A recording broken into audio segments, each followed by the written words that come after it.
Howie, I'm going to put on the screen the president tweeting some comments, loaded words about Jeff Bezos. Here it is.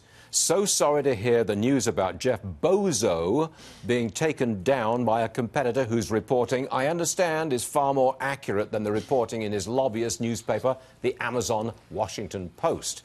Hopefully the paper will soon be placed in better and more responsible hands.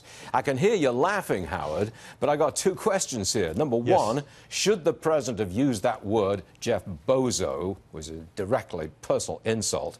And number two, how do you feel about the National Enquirer being favorably compared to your old newspaper, the Washington Post?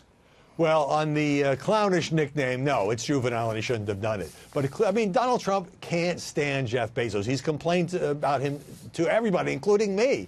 And, you know, for him to take this shot, oh, the Amazon Washington Post, not really part of Amazon, is less credible than the National Enquirer, is a far-fetched claim. But I will say this. The broadcast networks and the New York Times and the Washington Post are basically refusing to publish what the Enquirer found, and it's a seamy story. It says that the divorce was a direct result of this long-running affair that Bezos had with the former LA TV host. There are texts, there are photos, and no one is denying those. What Trump is trying to do is to push those into the mainstream by using his Twitter platform as a further way to embarrass Jeff Bezos. You're right. The Washington Post has not mentioned the text, or not shown the text, or the full story behind the affair, allegedly, that Bezos conducted. Howie, thanks for joining us. We will see you again real soon, promise. Great. Thank you. Thanks, Stuart.